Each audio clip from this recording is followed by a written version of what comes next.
Bonjour et bienvenue dans cette nouvelle vidéo dans laquelle nous allons parler de l'enfer et surtout comment l'éviter. Namasté Swami. Namasté Vanta.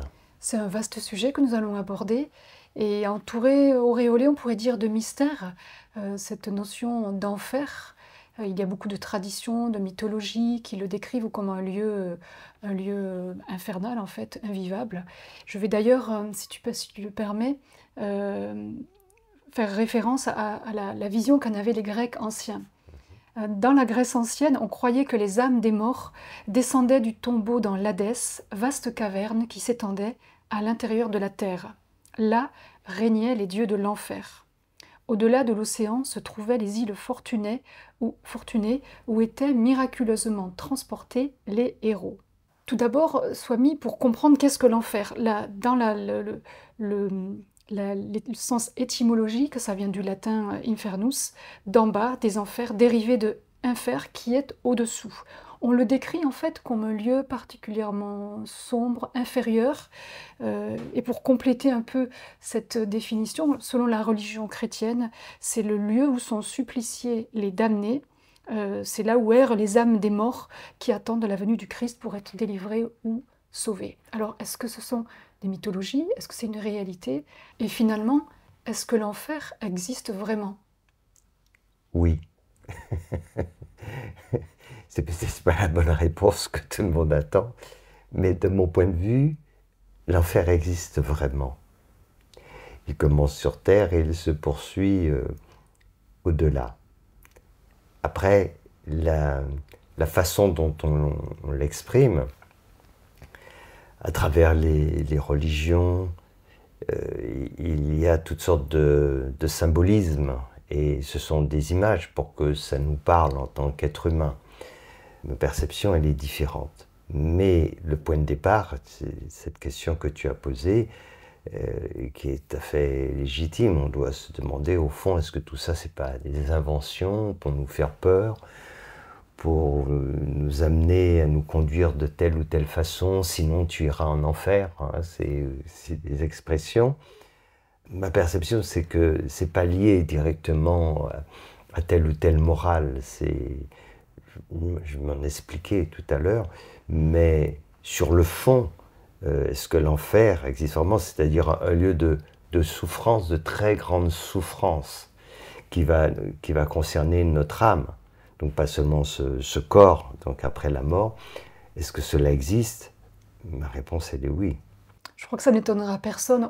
On pressent bien, en fait, même s'il y a un habillage mythologique et métaphorique, on sent bien qu'il y a une réalité derrière cela et qu'il y a une notion aussi de justice divine qui fait que les justes, les bons, vont dans un lieu qui est agréable, plaisant, j'utilise des mots très simples, et ceux qui ont commis des exactions, qui ont commis le mal, vont récolter le fruit de leurs actions et donc vont en récolter de la souffrance. Et toi, Swami, quelle est ta vision de l'enfer? L'enfer commence sur Terre. Alors, pour en avoir une idée assez précise, je vais donner un exemple.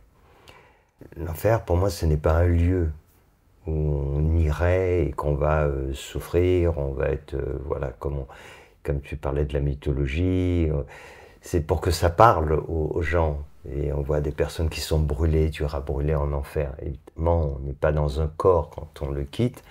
Et les flammes, ça nous fait ni chaud ni froid, si je puis dire. Donc, c'est pas cela. Mais c'est pire que ça, en réalité. Alors, pour donner une idée, quand tu as un certain niveau de conscience dans ta vie, je prends une vie ordinaire, quelqu'un d'ordinaire, et tu commets un certain nombre d'actions qui peuvent te paraître normales. Et puis il s'avère que tu mûris, que tu grandis, que tu t'élèves en conscience. Et souvent ça se fait avec le temps. Et là il arrive un moment donné où on prend conscience d'un certain nombre de choses qu'on a faites et qu'on regrette. Et on réalise que les regrets peuvent être lourds, une vraie cause de souffrance en réalité. Alors ça, c'est multiplié par 1000, par 10 000,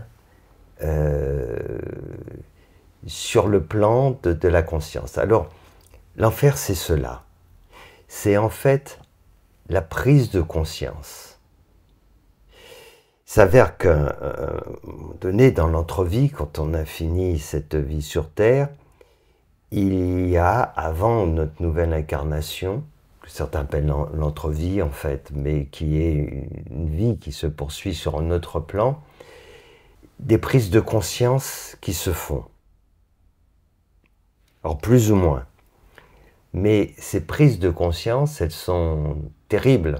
En fait, la plus grande souffrance, c'est celle-là.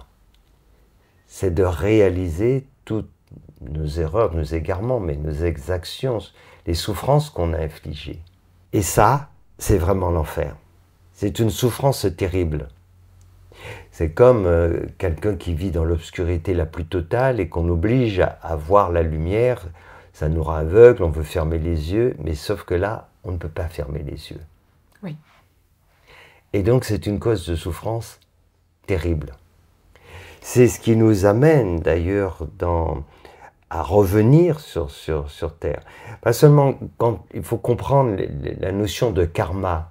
C'est pas seulement récolter le fruit de nos actes, certes, mais c'est beaucoup plus large. C'est-à-dire on peut ressentir une nécessité comme d'expier en fait. Oui. Mais tu as dit tout à l'heure que l'enfer existe aussi sur Terre. Est-ce que cela commence pas déjà sur Terre? Oui. Cette prise de conscience, cette douleur, cette souffrance de regretter ce que l'on a fait ou ce que l'on n'a pas fait, ou ce que l'on a mal fait? C'est ça. Ça commence ainsi.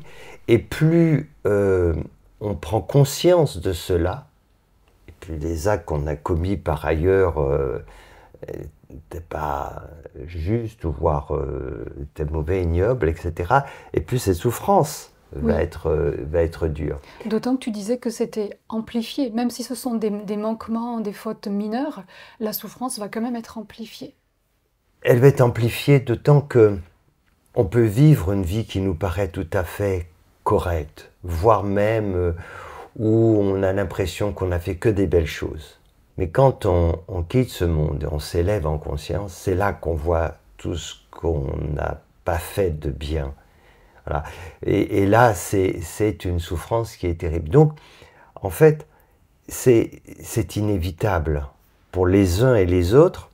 Ce que l'on peut restreindre et éviter, c'est l'ampleur de ces souffrances et la durée. Et justement, entre nos incarnations, quand on prend conscience vraiment de ça, alors il y a un travail qui se fait avant et qui permet de revenir pour justement ne pas recommencer et faire autrement. Oui. Et ça, c'est vraiment important, cette entrevue plutôt entre ces deux incarnations, cette prise de conscience, et c'est aussi cela qui peut nous amener à venir vivre des choses très douloureuses. Oui. On va peut-être y revenir juste après. Oui. J'aimerais revenir sur un point, sur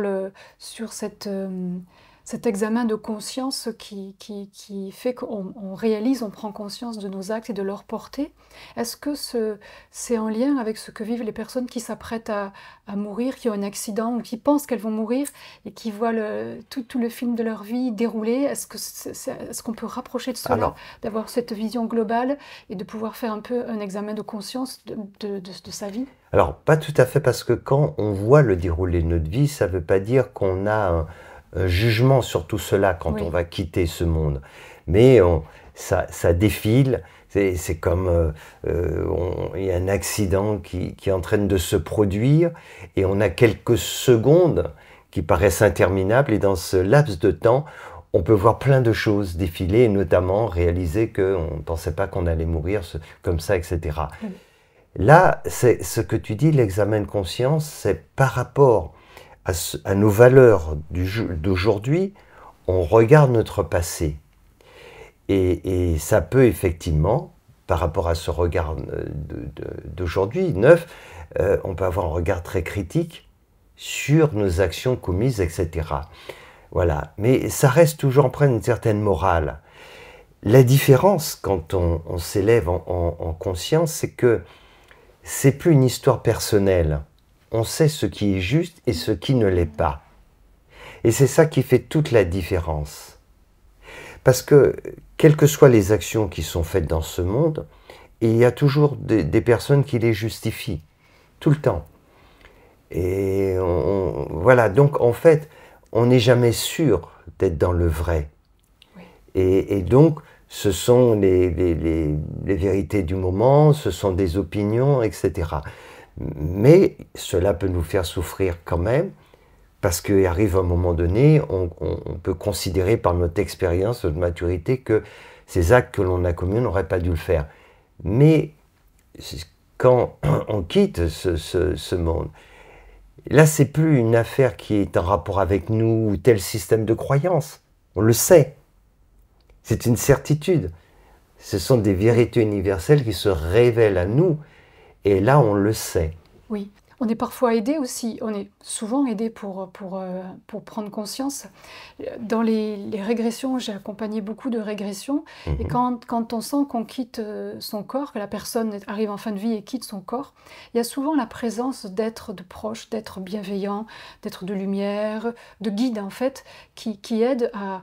Alors, on ne peut pas parler de lieux, ce sont des plans de conscience, mais qui aident à évoluer dans ces espaces-là, et aussi à accéder à plus de compréhension, d'intuition. Maintenant, la description qui est faite de l'enfer semble être un lieu plus de solitude, ou alors la présence d'êtres qui ne sont pas nécessairement bienveillants. Est-ce que c'est une réalité aussi que sur ce plan, ce niveau de conscience que l'on appelle l'enfer, on est seul face à soi-même si on s'y retrouve, ou bien on est en présence d'êtres qui ne sont pas dans la lumière? Est-ce que c'est une réalité? Est-ce que c'est vrai? Quand on n'est pas parvenu suffisamment à s'élever, on reste sur un certain plan de conscience qui nous limite. C'est-à-dire qu'on ne va pas être dans cette dimension qui va nous permettre à la fois de rencontrer des êtres qui sont parvenus à un très haut niveau. On n'est pas encore dans cette sphère. Et finalement, on est prisonnier de notre perception de ce niveau de conscience dans lequel on est, puisque on n'a pas fini le travail que l'on doit faire dans ce monde, sur cette terre. Alors, on n'est pas encore parvenu. Alors certes, on a des contacts avec des êtres qui sont sur des plans supérieurs, mais toujours est-il qu'en fait, il nous faut encore travailler sur nous pour parvenir à nous libérer vraiment de ce monde et continuer à s'élever. Il nous faut faire grandir en fait ces qualités profondes spirituelles. Et c'est pour ça que cet enfer, c'est l'enfermement en fait dans lequel on est. On est là-dedans, c'est une vraie souffrance. D'ailleurs, on le voit bien que des personnes qui peuvent être dans des lieux tout à fait agréables, oui, dans une grande maison, avoir tous les biens matériels dont ils disposent, etc., peuvent vivre un véritable enfer. Cet enfer, c'est dans la tête qu'il se vit. Et donc, se libérer de ces souffrances, se libérer de l'enfer, c'est de changer totalement notre mode de fonctionnement. C'est ça, en fait. Et c'est normal, on débute comme cela, parce que l'être humain est avant tout égoïste, tourné vers lui, et puis il commet beaucoup d'exactions, il engendre de la souffrance autour de lui. Et ça, à un certain niveau, on ne prend pas conscience de cela, on trouve ça même normal, et puis à un autre niveau, ça ne va plus du tout. On s'élève vers autre chose et c'est insupportable la souffrance que l'on pourrait infliger aux autres. On préfère la vivre pour soi. On la prend sur soi et c'est pour ça qu'on revient notamment s'incarner pour vivre et des souffrances terribles, parce que c'est la façon d'expier en fait, de se libérer en fait de ces souffrances finalement que l'on a infligées. Donc c'est une réalité, c'est pour ça que c'est important finalement de le comprendre au préalable et de tendre vers la lumière.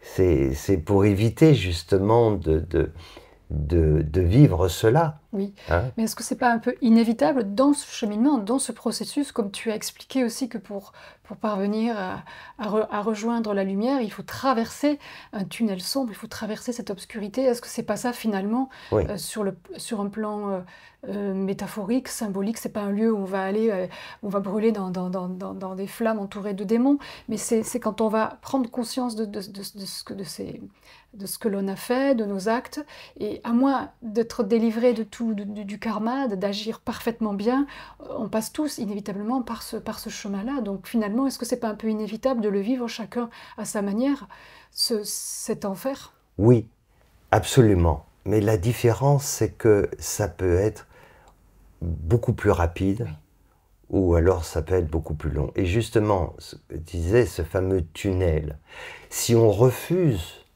de l'emprunter de notre vivant, alors il va se dévoiler à nous de toute façon quand on va quitter ce monde. Et ça va être très douloureux, très lourd. Et on ne va pas pouvoir se libérer comme cela. Il va falloir retourner, se réincarner et vivre de nouvelles vies, etc. Alors que si on accepte, lors de notre incarnation, la traversée de ce tunnel, alors ça peut aller très vite. Et inévitablement, on verra ces choses, elles seront effroyables, parce que ce que l'on voit en réalité d'effroyable dans ce tunnel, ce n'est pas les choses extérieures à nous, c'est tout ce que l'on a pu faire, nos égarements, c'est tout cela en fait. Mais plus on avance, et plus on s'en libère, plus on se dirige vers la lumière. Et en allant au bout de ce tunnel, c'est-à-dire dans l'acceptation de regarder, de se regarder, de plus se laisser bluffer, d'arrêter de critiquer les autres, de regarder ce que les autres n'ont pas fait comme on attendait qu'ils fassent, d'être dans cette critique. Mais si on a cette lucidité de se regarder vraiment, alors oui, on verra ce qu'il y a de pire au départ, et tout ce qu'on a fait qui n'était pas bon, etc. Mais en poursuivant, tout cela va être derrière nous. Et on comprendra fondamentalement que tout cela, c'est le fruit de l'ignorance. Mais il nous faut avancer. Et si on fait cette démarche, alors on arrive au bout du tunnel, on s'en libère. Et là, ça change tout. Parce que ça veut dire qu'à la fin de notre vie, eh ben, on va être sur un autre plan de conscience. On n'ira pas dans cet enfer. On peut se libérer de cela dans cette vie. C'est pour ça que c'est si important d'aller au bout, de ne pas esquiver ce que l'on doit vivre justement ici sur Terre. Car si on le vit ici sur Terre, alors on pourra éviter l'enfer qui nous attend, qui est bien pire. Qui est bien pire parce que celui-là, on ne pourra pas faire cette traversée du tunnel. On verra tout cela, on le supportera, ça sera très difficile, et il nous faudra revenir, nous incarner pour ce côté expiatoire, comme j'ai été dit, pour se libérer de cela et aller dans une démarche différente.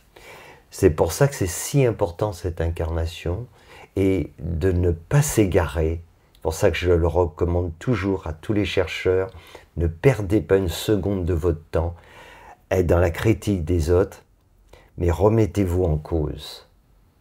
Voilà, chaque fois qu'on a l'occasion de se remettre en cause et d'avancer, c'est un grand pas que l'on fait. Et à un moment donné, pour aller plus loin, alors toutes ces choses vont se dévoiler à nous et il ne faut pas reculer, il ne faut pas en avoir peur, il faut l'affronter et se rappeler toujours qu'au bout du tunnel, c'est la lumière. Et ce sera d'ailleurs le thème de la prochaine vidéo, puisqu'on va parler cette fois du paradis.